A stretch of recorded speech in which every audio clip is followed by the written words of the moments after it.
Roberto, muchas gracias por aceptar la invitación de estar aquí hoy. Estoy muy contenta y agradecida de tu presencia. Al contrario, Margarita, yo soy el agradecido y el honrado de que me hayas invitado y poder ser parte de esta iniciativa tuya que es extraordinaria.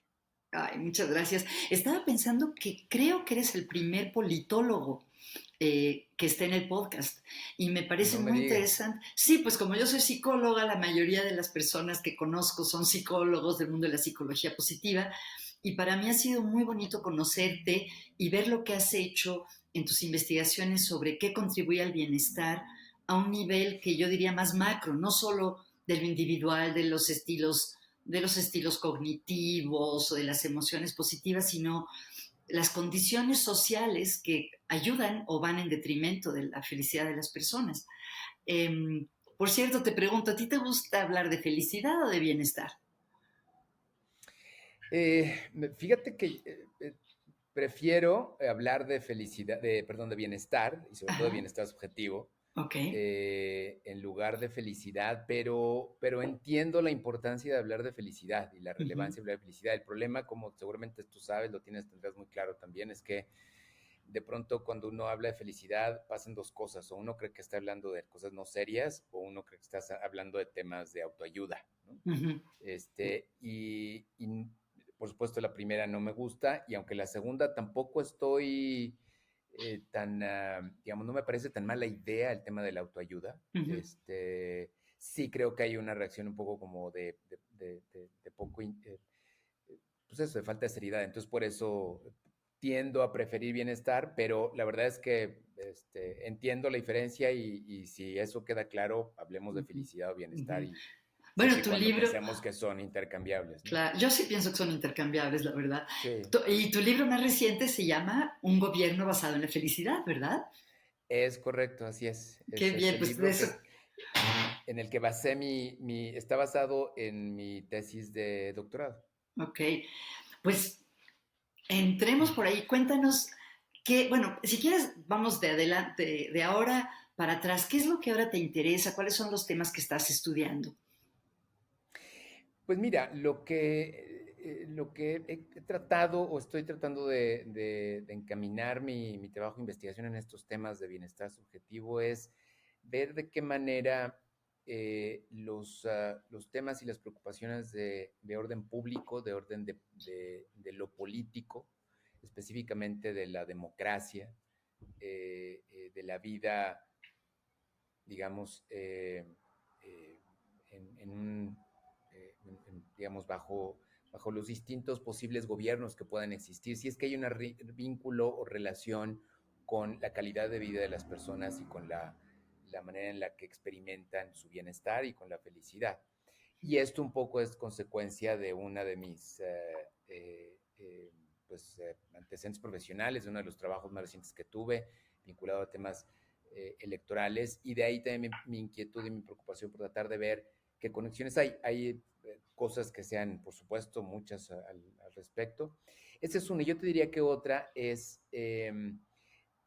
yo siento que de pronto los estudios de bienestar subjetivo, de felicidad, van muy orientados a enfocarse en el individuo, en la Ujú, persona. ujú, Y creo que nos falta tratar de entender mejor, de medir mejor lo que pudiéramos llamar la felicidad colectiva o la ujú. felicidad comunitaria, Ok.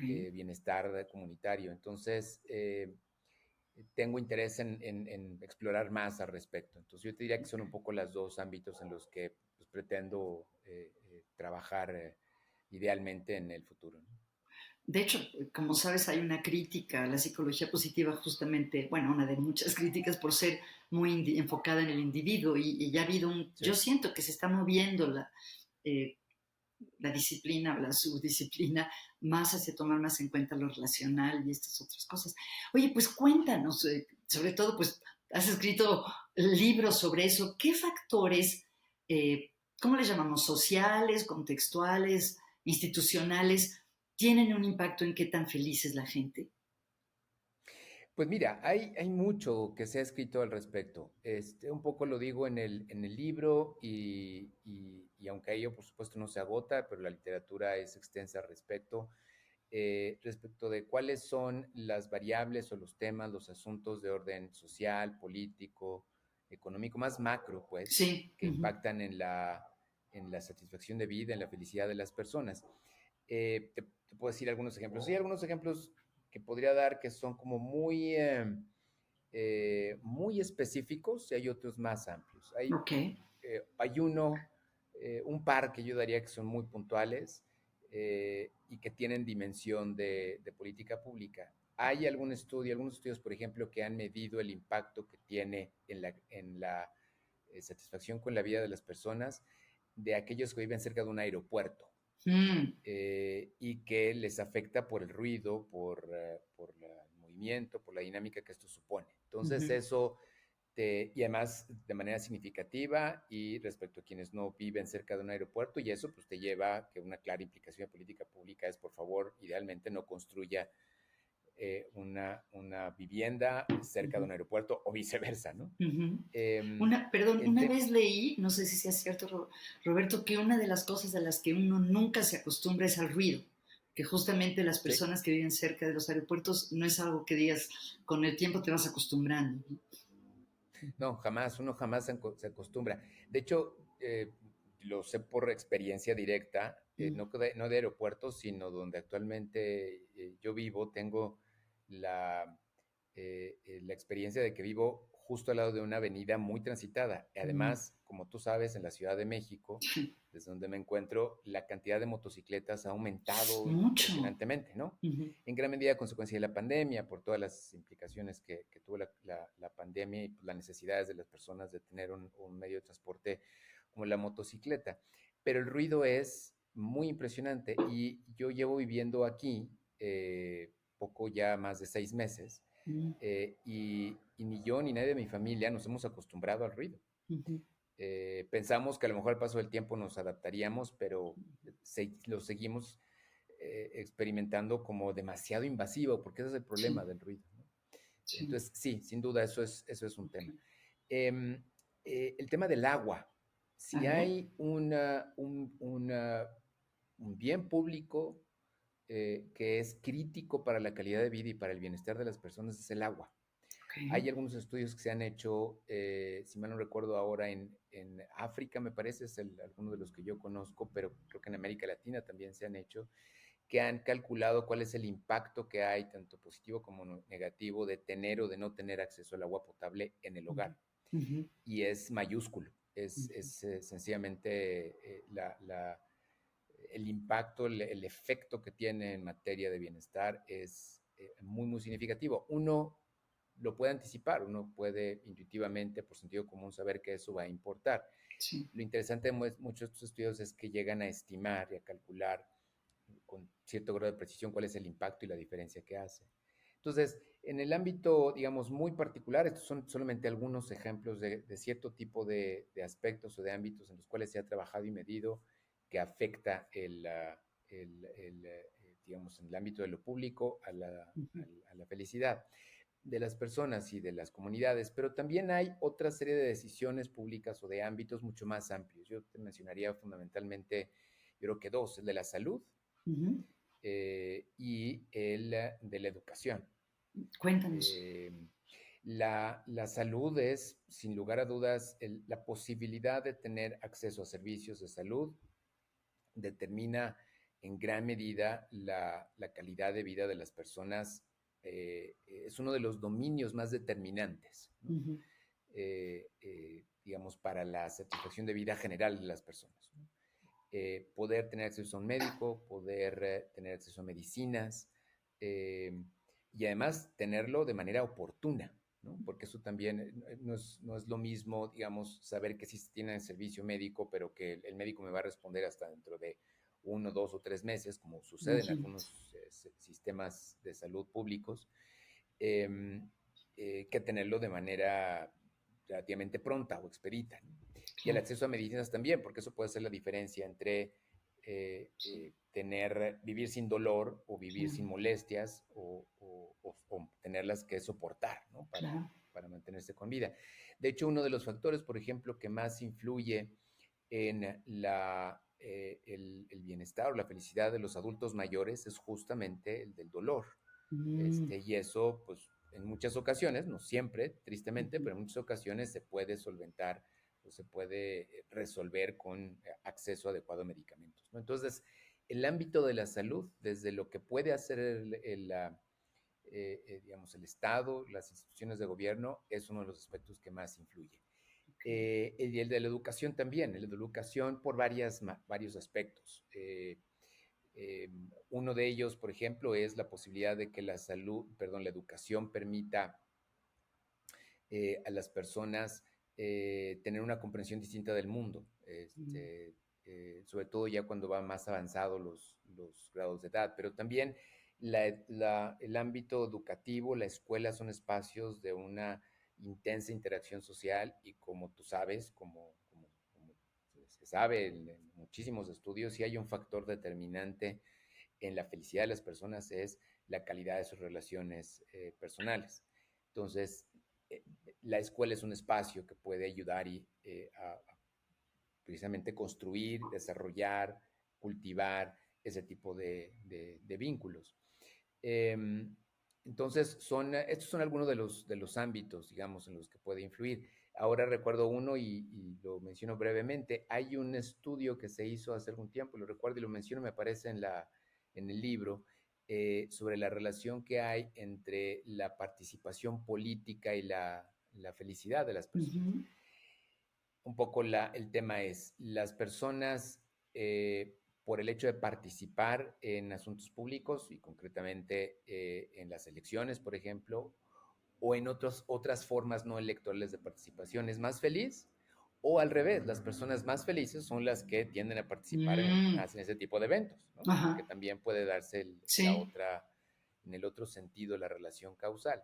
ajá, Y un poco lo que se ha encontrado, algunos estudios lo que han encontrado es que en efecto aquellas personas que participan en procesos electorales, para elegir a representantes, pero también en procesos que suponen como mecanismos de consulta, ¿no? ujú, Como la consulta que tuvimos en México, por ejemplo, hace algunos años, pero sobre todo en países donde hay una tradición más amplia de consultas populares, como Suiza, por ejemplo, mm, lo que se ha encontrado es que la gente se siente reconocida, se siente escuchada y al sentirse de tal manera adquiere un sentido diferente a su vida ujú. y entonces eleva su nivel de satisfacción.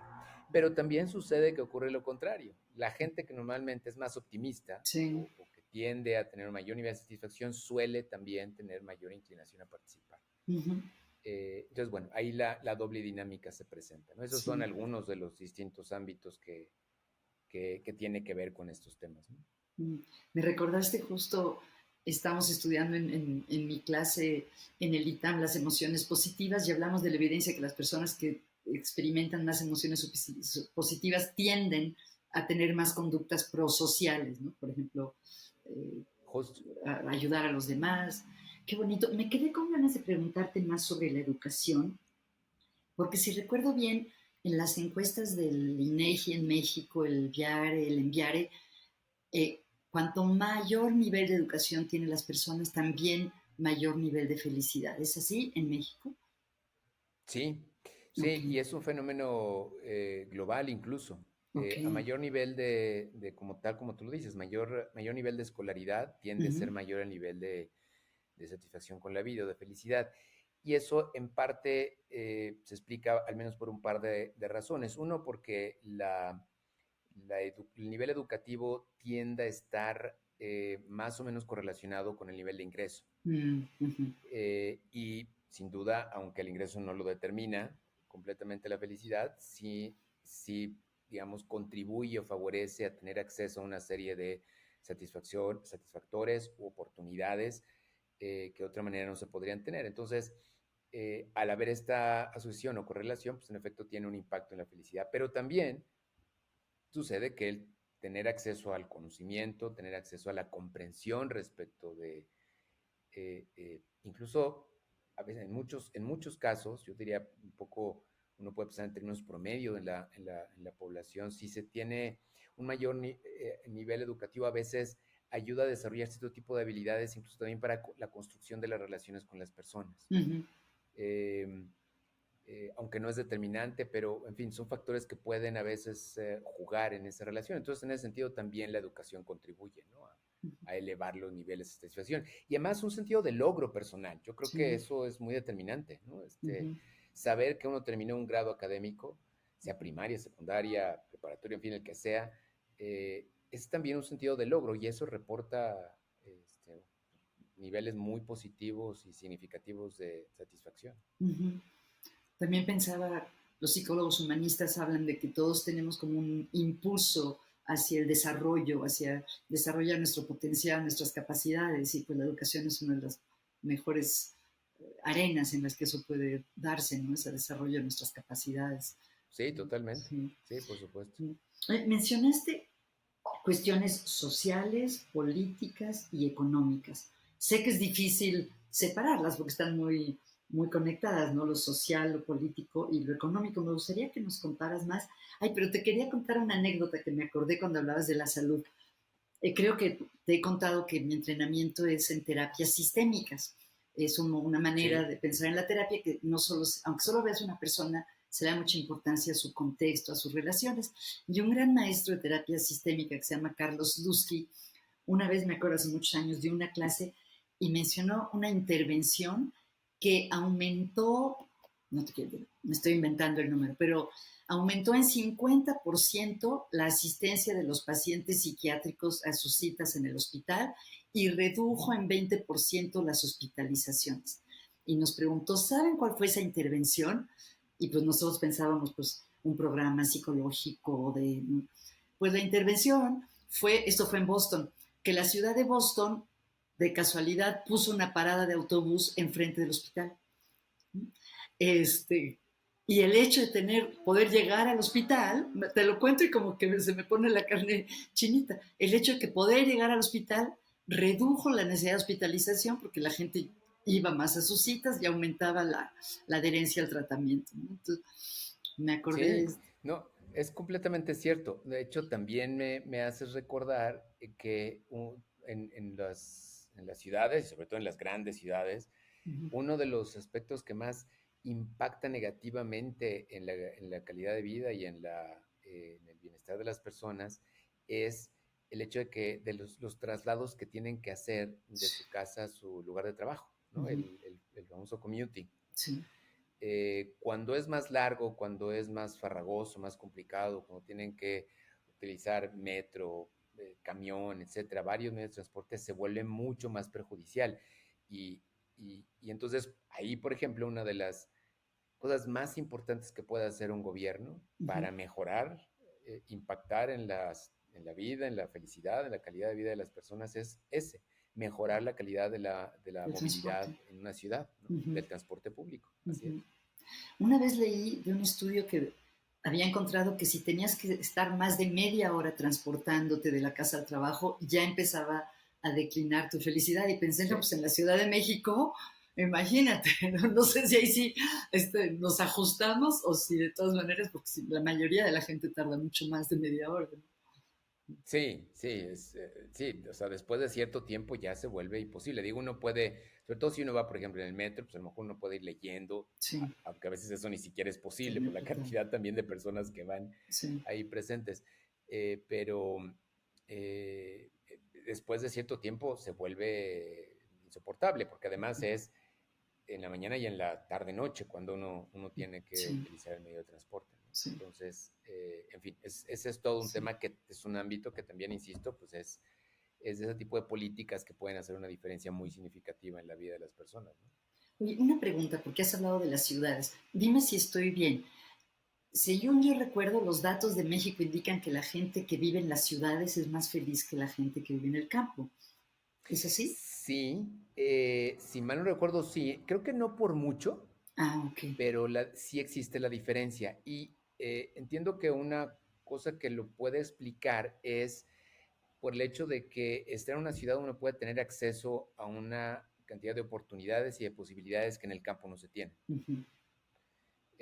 Tenemos esta idea muy romántica a veces Sí, del ¿no? Como campo, bucólica, qué ¿no? bonito vivir en un lugar más chiquito, más Los tranquilo. pajaritos y el Ujú, lago y ¿no? No ujú. sé qué, los árboles, etcétera. pero la verdad es que el campo también supone en muchas ocasiones una limitante en términos de oportunidades en muchos aspectos, Ujú, en aspectos para la obtención de un ingreso, en aspectos incluso de esparcimiento, ujú, de entretenimiento, de posibilidades incluso de espacios de interacción entre las personas. ujú. Esto no significa, por supuesto, que no haya eh, comunidades que sean de tipo rural en donde Claro. sí haya todo eso y la Ujú. gente sea extraordinariamente, digamos, feliz o con oportunidades de crecimiento, desarrollo y de Ujú. obtención de bienestar. Pero en términos generales, más o menos es un poco lo que puede ayudar a entender por qué hay esa ¿Y es un diferencia. fenómeno mundial o hay ciertos países en los que al revés la gente que vive en el campo es más feliz que las de las ciudades? Fíjate que no lo tengo del todo claro, Ujú, pero tendería a pensar que sobre todo en países, digamos, de ingresos bajos, mm, incluso de ingresos medios, ujú, se da esa relación. Y ujú, probablemente en otros países de ingresos más altos, ahí quizá esté más matizada la diferencia entre una ujú. y otra, por las propias dinámicas y problemáticas que tienen el campo y la ciudad en uno y otro lugar. Fíjate que esto me hace recordar también que hace poco tiempo, hace unos meses, el amigo de un amigo que vive en Estados Unidos, de un amigo de una de mis hermanas que vive en Estados Unidos, vino de visita aquí a la Ciudad de México. Él venía de Austin, Texas. Mm. Y una de las cosas que más le llamó la atención e insistió en ello en varias ocasiones es el hecho de la cantidad de árboles que hay en la Ciudad de Sí, a México. mí también me lo dicen los visitantes. Y es una cosa que yo no, la verdad es que yo nunca había reparado tanto, ¿no? Ujú, Cuando lo mencionan, lo pienso y digo, pues la verdad es cierto, hay muchos árboles por todos lados, ¿no? ujú, Si lo compara uno, no sé, con algunas otras ciudades a las que uno ha ido, yo creo que sobre todo ciudades norteamericanas. ujú, Tengo la impresión de que algunas de las que yo he tenido oportunidad de conocer, en efecto, no suelen tener tantos árboles, en parte ujú, porque son muy extendidas como territorialmente y las zonas de árboles son como muy como focalizadas, ¿no? Hay un parque y ahí sí hay árboles, pero en ujú, las otras calles no tanto, en fin. Pero a lo mejor una urbe con las características que tiene la Ciudad de México, así sucede. Ahora, otra cosa es que depende qué regiones. ujú. Yo casi apostaría que hay muchas regiones más en los bordes de la ciudad donde la cantidad Es muy de áreas pequeño. verdes y árboles es mucho más limitada, ¿no? Bueno, y estar en contacto, ver árboles, estar cerca de ellos también ayuda a los niveles de felicidad, ¿no? Sin lugar a dudas, Ujú, exactamente. ujú, Hay una doctorante de una maestría relativamente nueva en la UNAM sobre el tema de sustentabilidad que hizo su maestría justamente, entre muchas de las cosas que analizó cuál era el impacto de bienestar que tenían las personas por el hecho de estar cerca de algún parque o de algún área verde. ujú. Y ahí incluyó no solamente los parques grandes, digamos, sino incluso camellones con áreas verdes. Y el impacto que ella encontró fue bastante significativo, una diferencia muy, muy alta. Entonces sí, ya, de nuevo, ahí tienes un área muy importante de política pública para intervenir Ujú. y para tratar de atender pues, ese aspecto que puede reportarle mejores niveles, mayores niveles de bienestar a la población y que además digamos, tiene un impacto además colectivo, ¿no? Ujú, Porque los claro. parques también son lugares donde la gente puede ir a interactuar, ¿no? A convivir, a hacer actividades conjuntas, ¿no? Ujú. En fin. Me recordaste otro estudio en el que compararon el tiempo de recuperación de pacientes con diagnósticos similares en hospitales y compararon los que tenían una ventana que daba al exterior con árboles y a los que tenían un cuarto interior. Y había una diferencia, no sé si 1 o 2 días de hospitalización, que me parece muy interesante también, ¿no? Sí, no, sin duda, Ujú, es muy probable. ujú. Si uno lo piensa, por siglos y siglos, el ser humano estuvo sobre todo viviendo en la naturaleza, en Claro, contacto cercano, estrecho con la naturaleza. El desarrollo de las ciudades es un fenómeno, pues, en la historia de la humanidad relativamente reciente, ¿no? claro. Tiene probablemente no más de 200 años, una cosa Ujú, así, ¿no? Porque ujú. incluso las ciudades de ahora, quizá algunas de las más antiguas, como Roma, por ejemplo, o París, si tú quieres, eran ciudades relativamente manejables y pequeñas. Bueno, lo que antes era Tenochtitlán, México Tenochtitlán, pues tampoco es que fuera una gran urbe, ¿no? Gigantesco. Y además había una, digamos, quizá podemos llamar una simbiosis o una interacción más bien muy estrecha con el entorno natural, ¿no? A Ujú, pesar porque estábamos encima de un lago, ¿no? ujú. Pero conviviendo de manera muy estrecha y cercana, ¿no? El tema de las chinampas, todo eso te da la evidencia o es un indicador de la convivencia entre cercana con la naturaleza.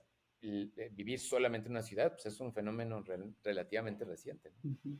Oye, breviario cultural, nada más me vino a la mente, sé que tú hiciste tu maestría en la Universidad de Sussex en Inglaterra. Yo tengo la fantasía que Inglaterra es muy verde, solo he ido una vez en mi vida. ¿Así era donde estudiabas, muy verde? Sí, en la Universidad de Sussex sí era muy verde. La Mm, verdad es que sobre todo Sussex está en Brighton, aunque está como a unos 10 minutos en camión o en transporte público para llegar al campus de la universidad. El campus tiene muchas áreas verdes, pero sobre todo tiene acceso a un terreno como en la parte de atrás, en un costado impresionantemente enorme. Son de estas colinas, digamos, no son muy pronunciadas, pero que son largas, largas. Entonces, y pues como llueve claro. durante buena parte del año, pues sí, están casi siempre verdes. En la época del invierno, en esa zona no cae mucha nieve, y entonces tampoco hay como mucha oportunidad de que se sequen completamente algunas digamos, zonas de pasto. Entonces sí está muy verde. Cuando uno va en tren, por ejemplo, también de Brighton a Londres, también uno puede ver muchos paisajes muy, muy verdes.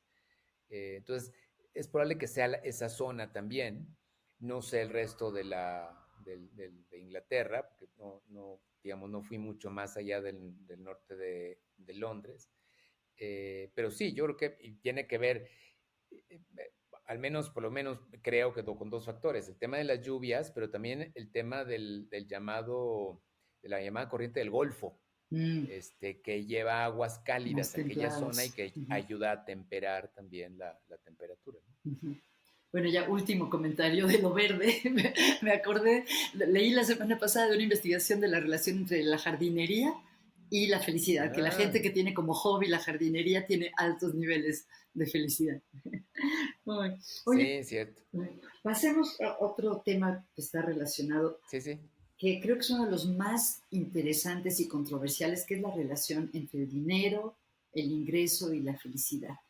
Eh, Algunos investigadores encuentran que cuando uno ya llega a cierto punto de ingreso, tener más no afecta, otros encuentran que siempre cuanto más mejor. ¿Cuál es tu comprensión de la evidencia sobre la relación entre el dinero y la felicidad, Roberto? Es una relación bastante compleja, mucho más de lo que la gente pensaría. Ujú, La intuición es una de dos, como tú lo planteas, tal cual es. Mientras más dinero tenga, las personas seguramente serán más felices. O ujú. la otra, quién sabe, a lo mejor después de un cierto nivel ya cada peso adicional o cada, digamos, ingreso adicional que pueda tener ya no hace en realidad tanta diferencia. Lo más reciente que yo conozco es una investigación que hizo el ya fallecido Nobel Kahneman, Ah, ujú. eh, junto con otro investigador que de hecho había refutado parte de Sí, la tesis que originalmente tenía sé Kahneman. cuál Seguro, dices. sí, ¿No lo se llama conoces. Kenningsworth él o Sí, me sí, parece que sí es el bueno, otro autor, Kennisworth. Digamos, la historia es relativamente sencilla. Kahneman había identificado en un estudio de hace algunos años que, al menos en el contexto de Estados Unidos, el punto máximo de felicidad se alcanzaba, creo que por ahí de los $70,000 al año, ¿no? Y en ese punto, o después de ese punto, cualquier dólar adicional en realidad no terminaba impactando, digamos, de la misma manera que el ingreso previo al nivel de satisfacción con la vida de las personas. lo que los economistas llamarían rendimientos decrecientes, ¿no? O sea, Ujú. el efecto neto sería cada Ya vez que no menor. tiene mucho Y impacto. este otro autor, exacto, Kennisworth, lo que encontró, que lo que publicó en su análisis es, pues no, resulta que lo que yo encuentro es que es perfectamente lineal la relación, ¿no? Es decir, mientras más dinero ganan las personas, incluso a niveles altísimos de ingreso, Ujú. las personas son eh, significativamente, cualitativamente más felices que en sus niveles reportados de felicidad que en niveles más bajos.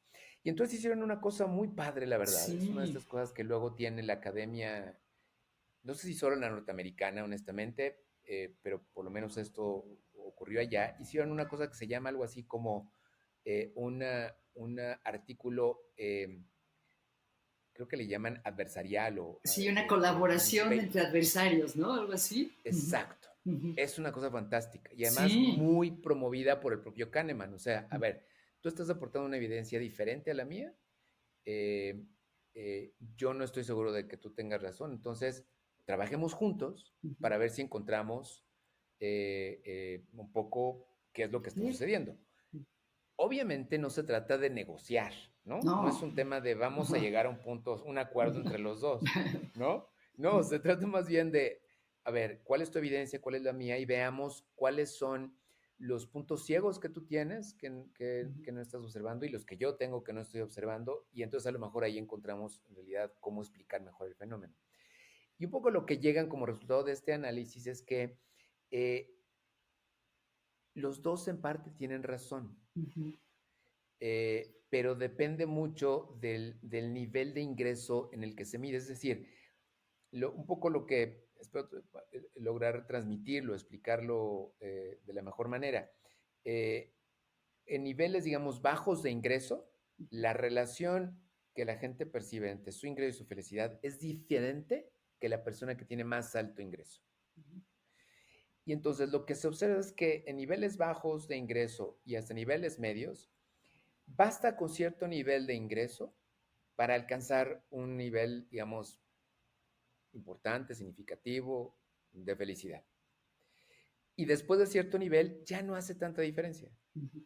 Pero en niveles más altos de ingreso, resulta que lo que parecía estar sucediendo es que las personas eh, que tienen esos niveles de ingreso le dan mucha importancia o especial importancia al ingreso. Y por lo Ujú. tanto, mientras más Ujú. dinero ganan, más felicidad obtienen. Es quizá una especie incluso de sensación de logro, ya no Ujú. solamente el acumular Mm. dinero por acumular, Ujú. sino digamos sensación de logro, posiblemente. Entonces hay una especie de gradiente o de diferencia entre nivel de ingreso, la relación entre nivel de ingreso y nivel de satisfacción que esto reporta, Ujú. de bienestar subjetivo, satisfacción vital que reporta. Eh, y en fin, eso es un Sí. poco lo que hasta ahora se ha identificado. Entonces, por eso, en efecto, cuando uno mide con ciertas encuestas, con ciertos estudios empíricamente, esta relación parece que va decreciendo conforme va aumentando el ingreso.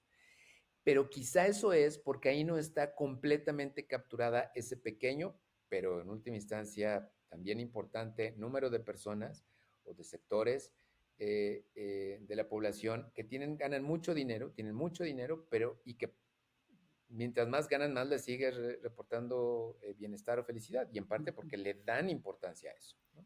Oye, yo Eh, recuerdo, ay, perdón, sí, no, Roberto, no, yo recuerdo hasta ahí también de concluye. ese artículo que me impresionó mucho, no sé si lo entendí bien, que también se dieron cuenta que importaba el nivel de felicidad inicial de las personas, que las personas Mm, que tenían muy bajos niveles de felicidad, el ingreso les iba claro. aumentando la felicidad y llegaba a un punto que ya no.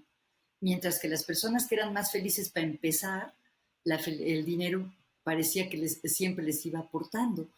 Y una de las explicaciones que daban es que a lo mejor esos que son menos felices también tienen problemas como depresión o problemas psicológicos para los cuales no es suficiente el dinero para salir de ellos, ¿no?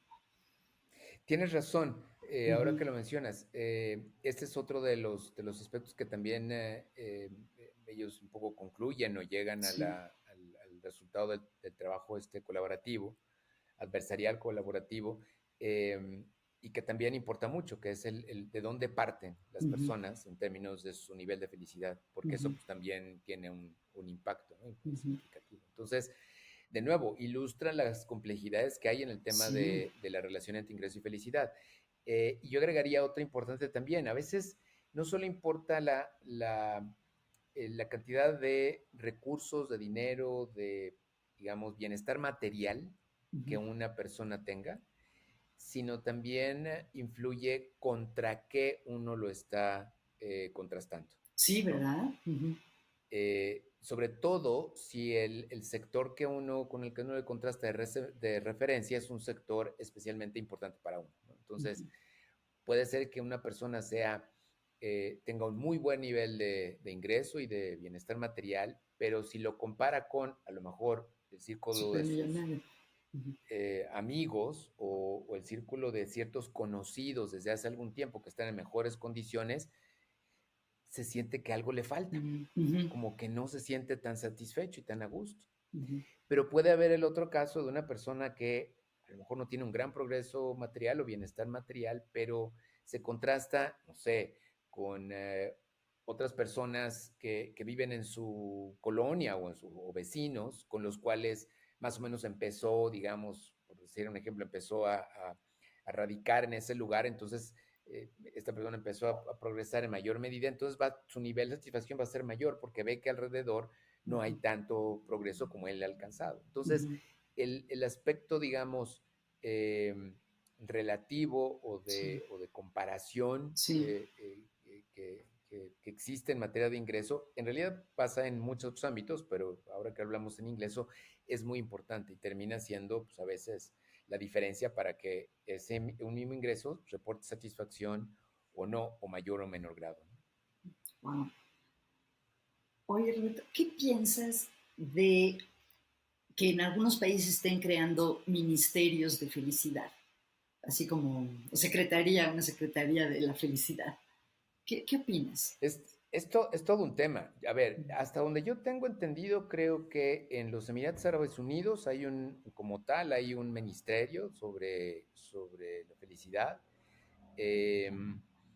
Y creo que como instancia, como institución, está una especie de subsecretaría o viceministerio además tiene un nombre que en el nombre declara su demagogia, de la felicidad suprema del pueblo en Venezuela. Mm, Hasta donde yo tengo entendido son las dos que al menos mm, yo conozco. mm, Hay, por supuesto, otros países que han impulsado iniciativas mm, para incorporar métricas de bienestar subjetivo en la toma de decisiones, pero no tienen como tal un ministerio mm, o comisión, alguna, digamos, instancia como tal que se sí, encargue de eso. A mí, con toda honestidad, me parece un despropósito. mm, Yo creo que es la aproximación errónea a la incorporación de estas métricas y estos enfoques de bienestar subjetivo en la política pública, en el ejercicio de gobierno. mm, Eh, eh, eh, Tienen, creo que, más que ver con un ánimo demagógico o de propaganda, mm, que realmente con el interés en incorporar la experiencia que cada persona tiene digamos, de su propio bienestar, y cómo tratar de incorporarlo en la toma de decisiones. Ahora, mientras digo esto, también debo confesar que no sé si Bután sí, tiene yo también me también lo un pregunto. ministerio abocado a esto. Ujú, Según yo no, pero la verdad es que no tengo completa certeza. Lo que sí sabemos, seguramente tú lo sabes, es de los poquísimos países que en lugar de PIB o además de PIB tiene el índice de felicidad interna bruta, ¿no? ujú, Este, que es probablemente de los países más avanzados en estos temas. ujú, Entonces, eso es lo que yo te diría sobre la decisión de tener una institución ujú, o pues una instancia que se encargue de estos temas. Es ujú. sencillamente, eh, digamos, propagandístico en el mejor de los sentidos, demagógico en el peor y de plano digamos, un engaño, ¿no? En última Ujú. instancia. Sí, a mí también me causa mucho escepticismo y Sí, preocupación. Pero ¿cuál sería la forma en la que sí, o sea, Tú estudias eso, obviamente te interesa, has escrito un libro y muchísimos, bueno, un libro sobre eso en particular y muchas otras obras. ¿Cuál piensas tú que es, o cuáles son las maneras adecuadas en las que los gobiernos pueden o deben tomar en cuenta los hallazgos de investigación sobre qué contribuye a la felicidad? Mira, yo creo que hay varios ejemplos de países que lo están haciendo, como creo que este tipo de cosas es importante aproximarse. Em, ya que hablábamos hace un rato del caso de Brighton, de Inglaterra, del Reino Unido, yo creo que el Reino Unido es uno de esos países que se ha ido aproximando como por pasos, de manera sucesiva, para tratar de ir entendiendo mejor el fenómeno, midiéndolo cada vez mejor y después tratarlo de ir incorporando poco a poco en la toma de decisiones. Yo creo que debe ser el procedimiento y además partiendo de procesos muy amplios de consulta para tratar de entender mejor, no solo a nivel nacional, sino incluso a nivel local, a Mm, nivel estatal, provincial, etcétera, cuáles son las variables que hacen que la gente viva mejor su vida o pueda vivir mejor su vida. ujú, ¿Qué es lo que valoran más en su vida? ujú, Eh, el ejercicio que hizo Reino Unido hace muchos años, a mí la verdad es que me gusta mucho porque hizo justamente un proceso de consulta muy amplio mm, eh, por grupos, no solamente encuestas, sino haciendo algunos grupos de enfoque, incluso una consulta en línea, tratando justamente de preguntar a las personas o preguntando a las personas qué es lo que les importa a ellos, a ellas. Y entonces sistematizaron toda la información y fueron identificando, a lo mejor no demasiadas sorpresas, pero el proceso mismo de consulta alude al enfoque que está detrás de la idea del bienestar subjetivo, que es entender cuál es la experiencia que tienen las personas, los grupos, las familias, las comunidades respecto del bienestar ujú. y las variaciones que puede haber en distintas edades, territorios, etcétera. Eh, y hasta, me parece que hace un par de años, lo más reciente que ocurrió en el caso de Inglaterra es que el, la instancia que se encarga, digamos, de los temas hacendarios, emitió un documento en donde explica de qué manera ellos consideran que debe de avanzarse en hacer un análisis costo-beneficio de la toma de decisiones, digamos, de la definición de políticas y de la implementación de decisiones de gobierno que involucren mediciones de bienestar. Entonces lo hace de nuevo de manera muy, digamos, calculada o poco a poco. Por supuesto hay quienes, quizá como Richard Layard, el Sir Layard, quienes dicen, no, aquí lo que debemos hacer es ir con todo y que esa sea la métrica básica del desempeño, para medir el desempeño de los países, ¿no? Es en qué medida les reportan las decisiones de gobierno felicidad. Pero acá ha sido una aproximación poco a poco. Otro ejemplo interesante es el de Nueva Zelanda. Nueva Mm, Zelanda también tiene años diseñando una especie de marco lógico, de marco conceptual para ver de qué manera pueden incorporar de una forma más adecuada todas las dimensiones del bienestar y todas las dimensiones del desarrollo. Que afecten, ver de qué manera afectan al individuo, de qué manera afectan a las familias, de qué manera afectan a la comunidad, de qué manera afectan a las, digamos, a los territorios más amplios y al mismo tiempo transversalmente a los distintos rubros, desde el medio ambiente, pasando por temas, digamos, de ciclo de vida y distintos ámbitos que pueden impactar a las personas. Entonces, no es solamente tomar, digamos, diseñar una política pública, por ejemplo, para las infancias y ver esa cómo impacta en términos de su felicidad, de su, eh, mejorar sus niveles, digamos, de desarrollo cognitivo, por el caso de la escuela, o disminución de mortandad, y tener como muchas variables, sino ver, tratar de entender cómo interactúan todas estas variables. Entonces, y ahí se incorpora la dimensión subjetiva. También se han incorporado dimensiones subjetivas del bienestar. Eh, para mi gusto son dos de los ejemplos o dos de los casos más, digamos, eh, adecuados, pertinentes, de cómo se podría ir avanzando en la incorporación de lo que yo llamaría no nada más las métricas de bienestar subjetivo, sino también el enfoque que está detrás del bienestar subjetivo, que es incorporar la visión de cada persona y de las comunidades respecto de su propio bienestar. Ujú. Eh, eh, en fin, yo creo que por ahí, esos son, insisto, dos de los ejemplos que yo alcanzaría a identificar. Y después, bueno, hay muchos otros casos de opciones, ¿no? Pero Ujú. es, digamos, siendo inclusivo, siendo participativo, un poco hacerlo de manera incremental, un poco prueba y error, pero con la clara decisión de que es necesario incorporarlo. No me acuerdo a quién leí que decía que la función del gobierno debe ser minimizar las causas de malestar o de infelicidad. Y entonces ya la gente busca su felicidad, pero no tratar de aumentar la felicidad per se. ¿Tú qué opinas de eso?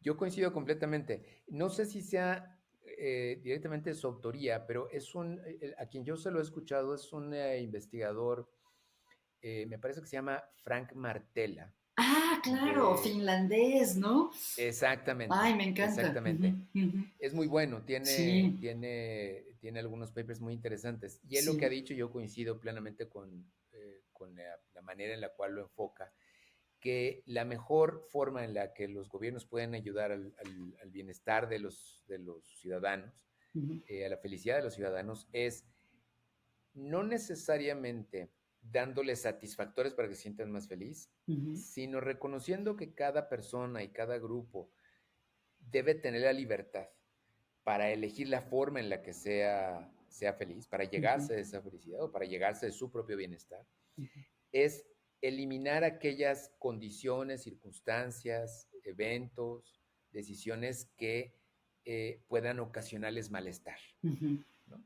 ujú, Hablábamos hace un rato del tema de la movilidad en las ciudades, ¿no? ujú, Bueno, si uno lo enfoca desde esta perspectiva, uno puede decir, la mejor manera de ayudarle a que la transportación, el transporte público ayude a la felicidad de las personas, al bienestar de las personas, no es poniéndole aire acondicionado a los camiones, ¿no? O en fin, videos. Ujú, o videos, en fin, haciendo que haya, que todos tengan un taxi, ¿no? La posibilidad de taxi, etcétera, porque ya además todo eso ocasionaría problemas serios, sino más bien es tratar de garantizar mínimos para toda la población de movilidad en la ciudad, ujú, de manera que cada persona, por ejemplo, tenga libertad o pueda decidir el transporte que quiere tomar, ¿no? ujú, Pero que tenga las opciones y las oportunidades de tomar ujú, auténticamente estos distintos medios de transporte. De manera ujú, que lo que el Estado en estos casos hace es eliminar la fuente de malestar, que la ujú. movilidad de la ciudad no sea una fuente de Un malestar, malestar, ¿no? claro. La educación, que la educación sea de calidad y que sea gratuita. Eso no Ujú, significa que no haya opciones de paga, opciones privadas, ¿no? Pero que la ciudadanía sepa que tiene acceso, si así lo decide, a ujú, la opción pública que puede ser tan buena como una opción privada. ujú, Es como una manera de enfocar, me parece muy interesante el tema de la relación entre el papel del Estado, de los gobiernos y de la política pública, ujú. eh, eh, porque siento que ayuda sobre todo como a enfocar ahí donde puede estar a veces generando, donde están las fuentes de problemática en una Ujú, sociedad, ujú, ver de qué manera el gobierno puede ayudar a corregirlas. ujú. Wow, se me ha pasado muy rápido el tiempo, Roberto, y te quería preguntar un Sí, par de cosas. Uno, tu libro, ¿nos puedes adelante. repetir el título y dónde se puede encontrar? Claro, el libro se llama Un gobierno basado en la felicidad. Ujú, Este es un libro publicado por el INAP, por el Instituto Nacional de Administración Pública. ujú. Se puede descargar libremente. Ay, no sabía eso. Sí, sí, Lo- sí, ujú. de manera digital, el libro Wow. en la biblioteca digital del Instituto Nacional de Administración Pública, del INAP, y solamente se puede adquirir si uno va ahí directamente al instituto, que está por allá por la salida a la carretera libre a Toluca. Pues qué está muy cerca. generoso de tu parte y del instituto de hacerlo Sí, la verdad es disponible que libremente. Wow. a mí me dio mucho gusto que desde el principio se permitiera el acceso libre, digamos, a la publicación. Entonces, y el físico sí tiene un costo y ahí Qué se puede increíble. adquirir. ¿Y a quién dirías que va dirigido? ¿Es para público en general, para politólogos, sociólogos? ¿Cuál sería, cuando lo escribiste, como cuál era tu público en tu mente? Pues mira, al ser un libro que está fuertemente basado en mi tesis de doctorado, sí Ujú. es un texto que tiene Académico. más una orientación académica, Ujú. ¿no? Eh, que tiene, que seguramente podría potencialmente ser más accesible, más interesante para personas que les, eh, les llame la atención o estén involucrados en temas de política pública, por supuesto, especialistas en temas de bienestar subjetivo y de felicidad, en el ámbito de la administración pública, ¿no? Académicos, etcétera. Creo que hay un segmento a lo mejor de servidores públicos que quizá les Mm, pudiera ser interesante, me ujú, parece. Por supuesto, estudiantes ujú. y profesores que le llamen la atención a estos temas. Y aunque tiene mucho esa inclinación, yo quiero pensar, pero pues eso a lo mejor es solamente mi buen deseo, mi wishful thinking, es que quiero pensar que no es un texto demasiado técnico. Ujú. Puede ser cansado, eso sí, porque, digamos, es denso o entró a profundidad en muchos temas. Eh, pero creo que si uno lo va tomando paso por paso, uno, aunque no conozca esos temas, puede generar interés y puede ser disfrutable, no sé si como ocio, pero sí como un documento de consulta, digamos. Ujú. ¿Ves entusiasmo en parte de los estudiantes de hoy de ciencia política? Eh, ¿Qué tanto interés ves en esos temas de bienestar subjetivo? Eh, Fíjate que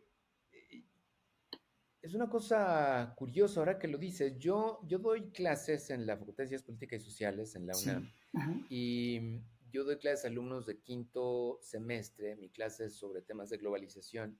Ah, Y la verdad es que, como son tantos temas, yo ujú. nunca desde que escribí el libro, he metido el libro o los temas como tal, Mm, como parte de las discusiones. no. Hay en algún momento, hacia el final del semestre, sí abordo el tema, digamos, de las discusiones que hay en años recientes, probablemente la última década o par de décadas, sobre este cuestionamiento, la idea de progreso Ujú. que hay en el mundo y los debates que hay en torno a las formas de medirlo y lo que esto significa en términos de cómo entender el desarrollo y el progreso de los países. Y ahí meto el tema. Y Mm, algunos muestran interés, sí, sí me ha logrado pasar, sí me ha pasado, sí recuerdo que algunos alumnos, alumnas, se acercan y me dicen, profesor, me interesa ese tema, ¿dónde puedo saber más? ¿Dónde me puedo enterar un poco más? Son pocos, debo decir, pero sí llega a haber uno que otro.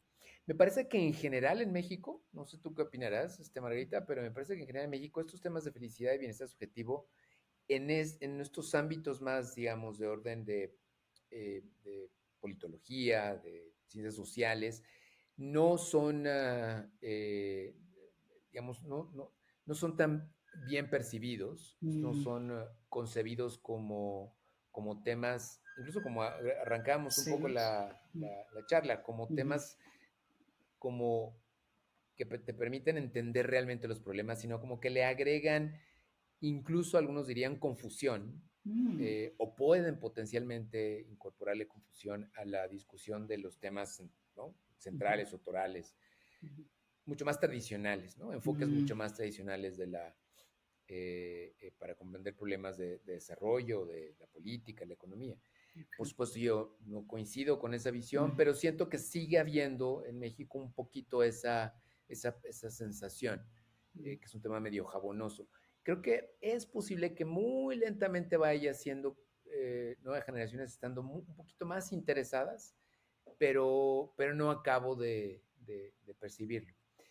ok. Eh, Rápidamente nada más te menciono, yo creo que bien vendría en una universidad como la nuestra y en una facultad como la mía, la UNAM, la Potencias Políticas, que haya una clase como la que seguramente tú das en el ITAM, Ujú. que es justamente tratar de entender la importancia de estos temas desde la perspectiva de lo público, de Ujú. la política pública y cómo es que resulta que es relevante, es importante, ¿no?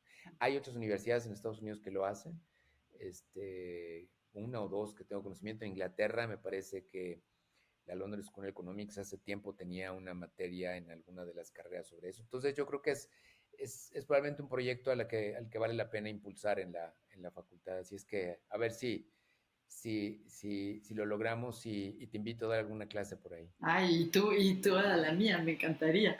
Oye, es que no me quiero pasar mucho de tiempo, pero se me quedó una pregunta en el tintero. Así, en dos Dime, frases, dime. cuéntanos cómo llegaste a interesarte en este tema de la felicidad. ¿Qué fue lo que te hizo Eh, enfocarte en eso? pues mira, yo la primera vez que tuve cercanía con el tema fue cuando estaba trabajando en una ONG en México, Mm, una especie digamos, de centro de investigación que se llamaba la Fundación Este País. ok. Y ahí nosotros publicamos todos los meses un análisis muy sencillo, muy breve, en la revista Este País. Eran Mm, ujú, instituciones hermanas, ¿no? ujú. Y entonces, en una ocasión publicamos un material que se llamaba La Geografía de la Felicidad. Ay, qué bonito nombre. Sí, y lo que hicimos fue explicar en qué consistía un índice de felicidad que publicó en aquella ocasión una organización que se llama en Inglaterra llamada New Economics Foundation, la Ah, Fundación Nueva Economía. ujú, Y hacían una cosa, el índice era una cosa relativamente sencilla, tenía indicadores de satisfacción con la vida, un indicador ecológico, de huella ecológica, y había otro indicador, no recuerdo si era de cohesión social o de temas de ingreso. Y bueno, México salía relativamente alto en ese indicador, por abajo de Costa Rica y creo que de algún otro país, pero parecía relativamente alto. Y, en fin, discutíamos y lo presentamos porque nos pareció interesante el abordaje. Pasó el tiempo, eso fue años antes de que yo entré al doctorado, y yo tenía, desde que acabé la maestría, yo acabé la maestría en el 2000, eh, y me quedé siempre con esa sensación de que tenía ganas de hacer el mm, doctorado. Entonces, ujú. cuando busqué hacerlo, pensando en qué tema hacerlo, por no decir que estaba disperso, diré que tenía múltiples intereses Claro. de investigación. Entonces, me surgió como un tema, entonces me empecé a meter más y más y más, y me atrapó. Y dije, Ujú, este es un gran tema. ujú. Es una cosa que es necesario entender, que creo que desde la perspectiva de la administración pública, de la política pública, hay muy poco trabajo hecho. Me interesaba hacer un análisis comparado entre experiencias de distintos países. Después me acerqué en su momento a platicar con uno de los poquísimos, que en ese momento estoy hablando del año 2010, 2011, que estaban trabajando en ese tema en México, que era Mariano Rojas, a Mariano quien tú conoces Rojas, muy claro. bien, Ujú. y me reafirmó y me convenció que era un tema que, por supuesto, que valía mucho la pena. Coincidió y se alinearon las cosas con que tuve un profesor, René Millán, en la facultad también, en el doctorado, que estaba empezando a trabajar estas cosas, él es sociólogo. Y Ujú. entonces eso como que distintas cosas me confirmaron que era un muy buen tema Qué y, fantástico. y me atrapó y me seguí y así me metí. Qué fantástico, Roberto. Oye, ya hablamos de tu libro. Siempre les pregunto a mis invitados qué están leyendo. Si yo viera tu mesita de noche o tu escritorio, ¿qué es lo primero que me aparecería por ahí? Si vi a mi mesita de noche enloquecerías, porque tengo, como esos clásicos memes, tengo una pila de Una torre, yo libros. también. Sí, que no sé cuándo pretendo leerlos, pero que están ahí como en lista de espera. Ok. Pero fíjate que el que estoy leyendo y estoy próximo espero a terminar, es un libro una novela de eh, Benjamín Labatut, No que lo se conozco. llama Maniac. Ah, Es un libro muy padre. A mí me gusta, fíjate, mucho leer. ujú. eh, Siempre he tenido interés en la ciencia, en las Ajá. ciencias como más duras, ¿no? Ah, Este, Y me gustan mucho algunos libros que discuten o que hablan sobre, por ejemplo, esta época de la física que fue tan apasionante y tan Mm, interesante en el periodo, digamos, entre guerras, entre la Primera y ujú, la Segunda Guerra Mundial, mm. cuando en Europa estaba transformándose la Descubrimiento física de del una átomo, ¿no? manera exactamente. Ujú. Entonces, este libro habla sobre, eh, pues un poco la evolución de un conjunto de científicos eh, y cómo es que se va engarzando ciertas ideas de muchos científicos desde el principio del siglo pasado, eh, cómo se van concatenando sus contribuciones, la tecnología que van creando,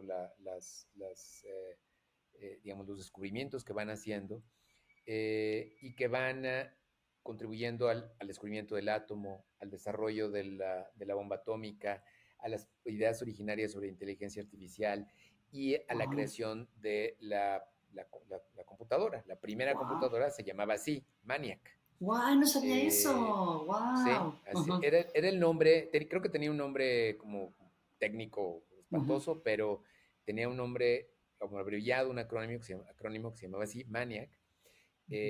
Y la idea original, como todos sabemos, de la computadora, la conceptualización es de Alan Turing, ujú, pero quien realmente la aterriza, la hace operativa, es John von Neumann, ujú, es un científico búlgaro, ujú. eh, y, en fin, que era un genio, ¿no? Entonces, Sí. el libro la novela coloca muchos temas sobre el tema de la locura y la genialidad, Ujú. sobre la responsabilidad de los científicos Wow.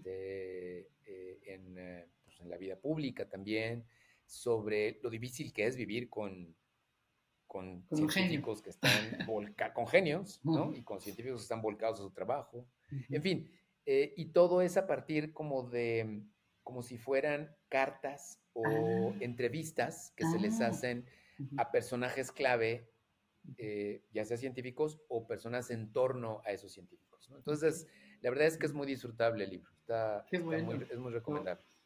gracias, lo voy a anotar. Y por último, antes de despedirnos, Roberto, siempre les pido a mis invitados si pueden compartir una idea práctica, un tip basado en su conocimiento de las ciencias del bienestar, algo que las personas puedan hacer o probar que a lo mejor aumenta un poquito su nivel de felicidad. Aunque estoy Pues tentada a ti mira, preguntarte qué le dirías al gobierno de una ciudad, pero bueno, mantengámonos. Entonces, pues coge a nivel macro o a nivel micro. pues mira, yo te diría que a mí al menos, Ujú. para mí hacer ejercicio Sí, ¿verdad? hace una enorme diferencia. Sí. Yo, por razones de salud, empecé a hacer ejercicio. Siempre lo he hecho, pero de manera mucho más disciplinada hace probablemente unos 8 años Mm, aproximadamente. ujú. Y a mí me gusta mucho nadar, Ah, qué entonces bien. lo hago de manera práctica casi diaria. Wow. Ujú. Y la verdad es que a mí me decían, que en algunas ocasiones me llegaban a decir que personas cuando no hacían ejercicio durante un día se sentían muy mal y que era como una cosa que Sí. yo no entendía, pero ahora lo entiendo perfectamente. Wow. Ujú. Debe ser un tema hormonal, lo que sea, pero la verdad es que yo Sí. recomendaría mucho hacer ejercicio. Y Hacer uno no ejercicio. necesita hacer ejercicio intenso. Con el Ujú. hecho de salir a caminar, pero caminar, digamos, que haya cierto grado como de agotamiento, Ujú. el estado de ánimo cambia de una manera muy, muy impresionante. Ujú. Yo eso sería como una de mis principales recomendaciones. Ay, muchísimas gracias. Roberto, pues qué placer hablar contigo, aprender de ti. Gracias nuevamente por estar aquí hoy. Encantado, Margarita. Te agradezco a ti muchísimo el espacio y la posibilidad de platicar contigo y Gracias. con todo tu público.